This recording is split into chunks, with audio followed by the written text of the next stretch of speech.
आज हम लोग समझेंगे कि सिनॉप्सिस या रिसर्च प्रपोजल कैसे लिखा जाता है और इसको बहुत ही आसान स्टेप्स में बताऊंगा। सिनॉप्सिस जो है वो सभी के लिए, चाहे वो पीजी के स्टूडेंट हो, चाहे पीएचडी के स्टूडेंट हो, पीएचडी करना चाह रहे हो, सबके लिए महत्वपूर्ण है। अब तो पीजी के लेवल पर भी आ गया है आपको ये रिसर्च लिखने का, डिजर्टेशन लिखने का। तो जो डिजर्टेशन लिखा जाता है उसके पहले सिनॉप्सिस बनाई जाती है। तो सिनॉप्सिस पीजी के लेवल पर जो डिजर्टेशन लिखा जाता है उसके लिए भी महत्वपूर्ण है।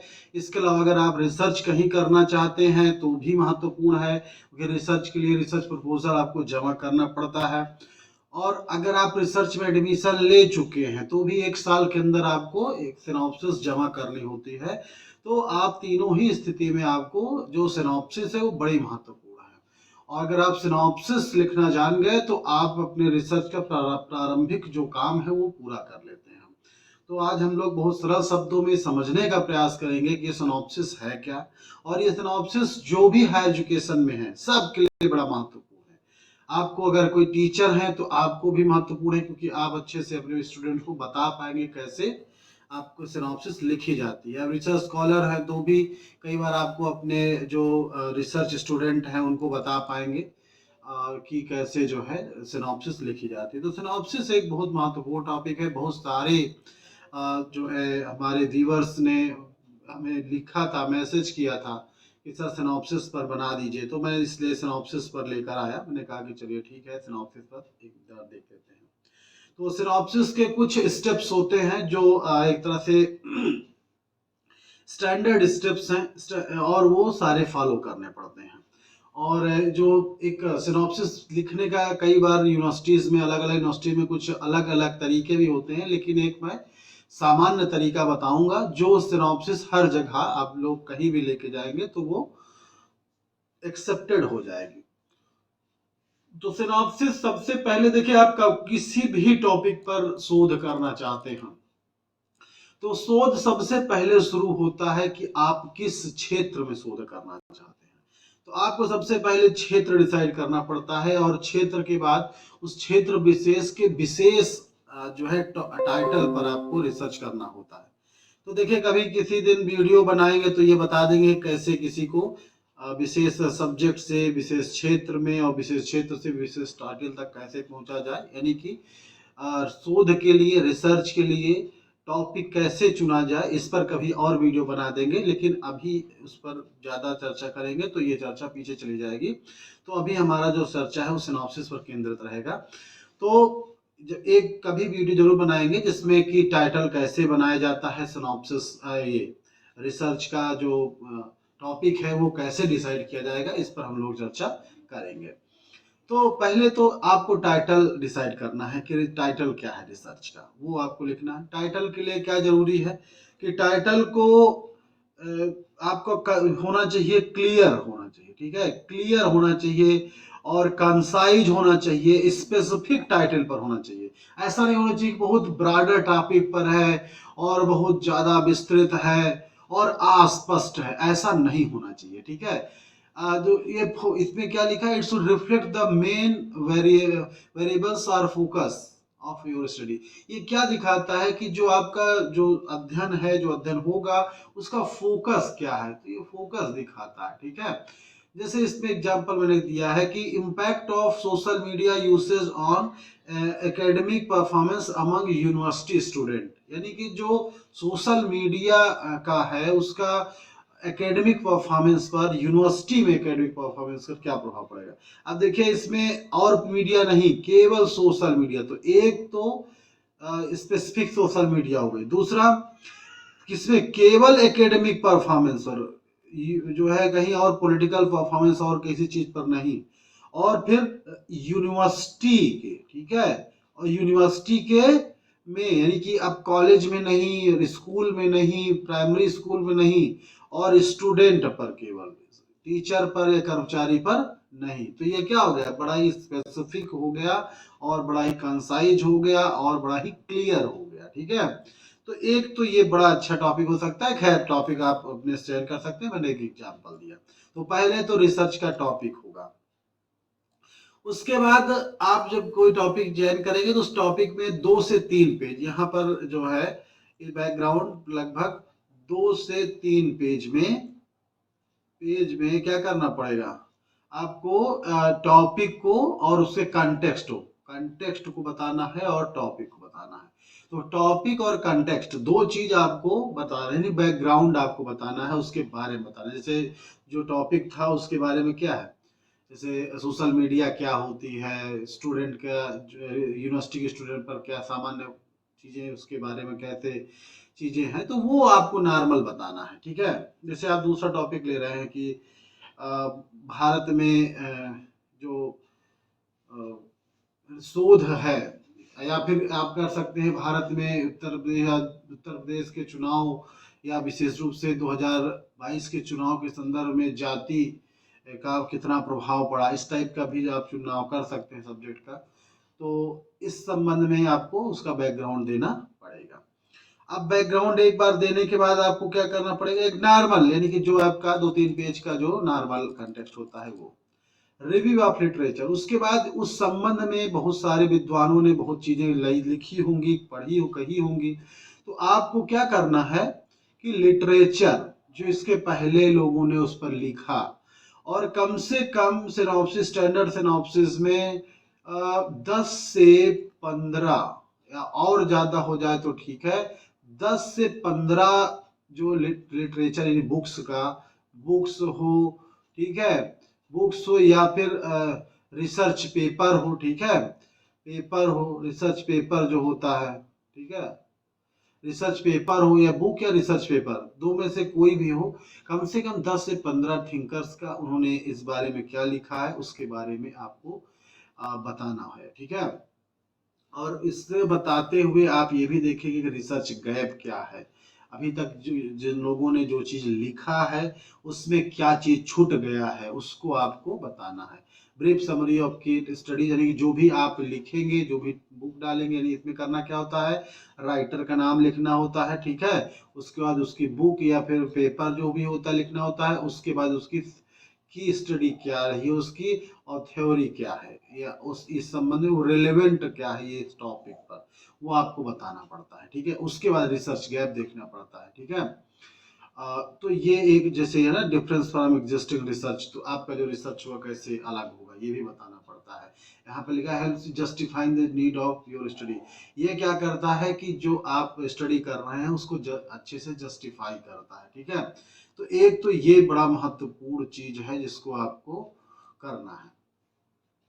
अब आपने एक बैकग्राउंड तैयार कर लिया, आपने अभी तक जितने भी रिसर्च हुए हैं इस संबंध में या किताबें लिखी गई इस संबंध में उसका अध्ययन कर लिया है।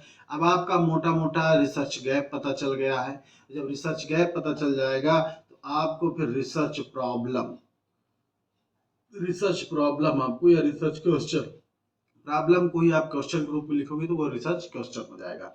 तो अब आप आइए रिसर्च क्वेश्चन में, रिसर्च क्वेश्चन या statement of problem, research problem, ये बड़ा महत्वपूर्ण चीज है। पूरे मैं तो कहूंगा पूरे सिनॉप्सिस का, या जो आप थेसिस लिखेंगे पूरे थेसिस का भी सबसे ज्यादा कठिन काम और सबसे ज्यादा आपको सोच में डालने वाला काम अगर कोई करेगा एरिया तो वो है आपका रिसर्च प्रॉब्लम को फाइंड आउट करना। रिसर्च प्रॉब्लम फाइंड आउट करना बहुत कठिन काम है, इतना आसान काम नहीं होता है।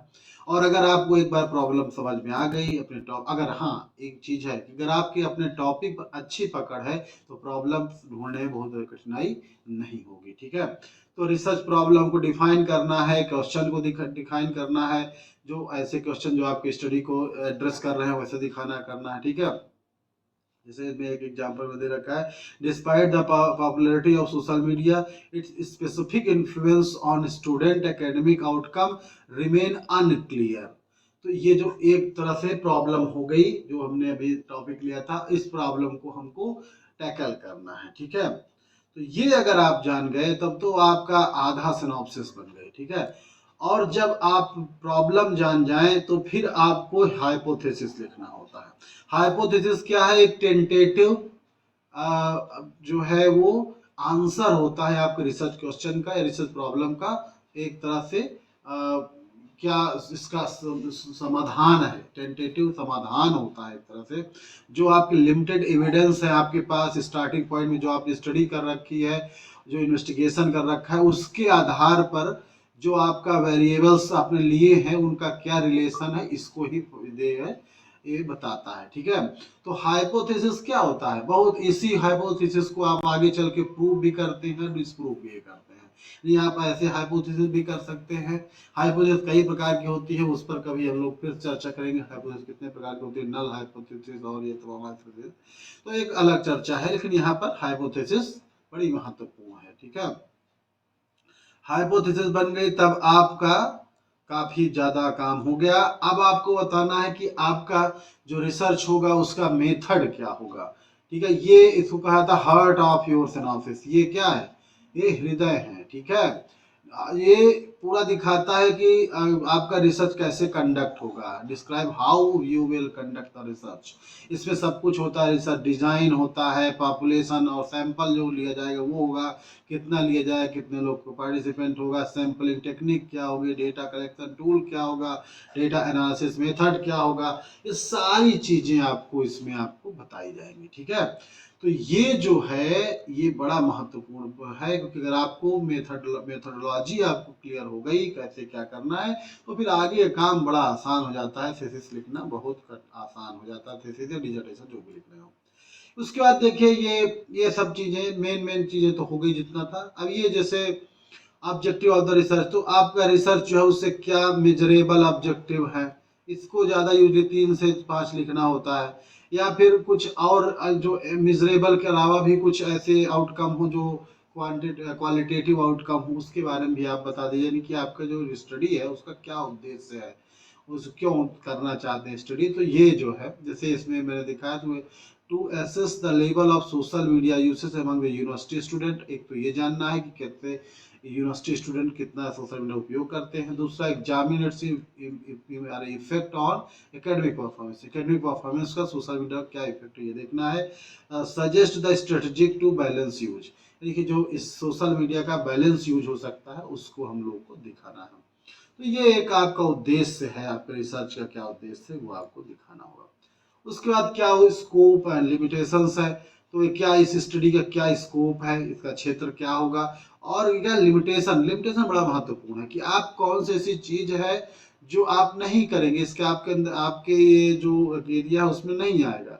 यानी कि आपका जो लिमिटेशंस है, सीमाएं हैं रिसर्च की, वो बड़ी महत्वपूर्ण होती है। कई बार हम लोग सब कुछ नहीं रिसर्च कर सकते, विशेष स्पेसिफिक एरिया में रिसर्च करते हैं, इसलिए वही हमारी लिमिटेशन भी होती है, क्या कवर नहीं करना ही बताना है।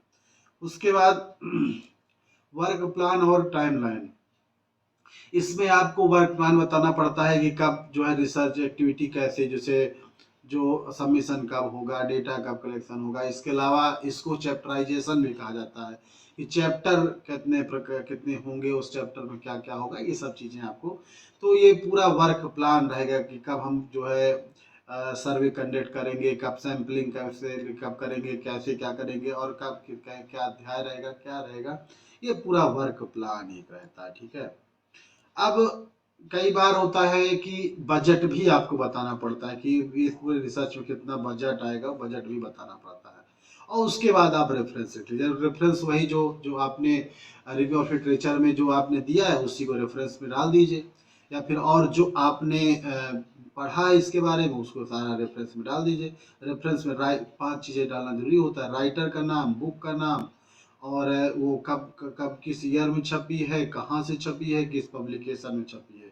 तो ये 5 चीजें उसको एक जो है लिखना पड़ता है, ये चीजें आपको लिख देंगे तो वो रेफरेंस हो जाएगा। ठीक है, उसके बाद देखिए ये ऑप्शनल कुछ है, कहीं कहीं कहीं पूछता है, कहीं कहीं नहीं पूछता है, कि जो एब्स्ट्रैक्ट बनाना पड़ता है या समरी बनाना पड़ता है। ये बहुत हर जगह नहीं पूछता है, कहीं कहीं पूछता है। तो एब्स्ट्रैक्ट या समरी जहाँ पूछ रहा हो आप उससे पता कर लीजिए कि आपको क्या एब्स्ट्रैक्ट समरी जरूरत है, तो अगर है तो उसको एक पूरे जो आपका सिनॉप्सिस है उसका एक समरी एक आधा पेज में एक पैराग्राफ में लिखना होता है। ठीक है, 200-250 शब्द में। इथिकल कंसिडरेशन कहीं कहीं होता है, कहीं कहीं नहीं होता है। पायरेसी और ये सब चीजें देखना ये बहुत महत्वपूर्ण है, ये ऑप्शनल है, ये इंस्टीट्यूट पर डिपेंड करता है। तो ये इतना जो है आपका ये सिनॉप्सिस बनाने का तरीका है। इसको मुझे लगता है समझ में आ गया होगा आप लोगों को। और अगर नहीं समझ में आए या फिर जहाँ भी आपको समस्या होती हो वहाँ पर आप कमेंट करके ज़रूर पूछ लीजिए, और इसको पूरा अच्छे से पढ़ेंगे तो मेरा ये जो है एक तरह से विश्वास है कि आपको सिनॉप्सिस लिखना बहुत अच्छे से आ जाएगा। चलिए, धन्यवाद।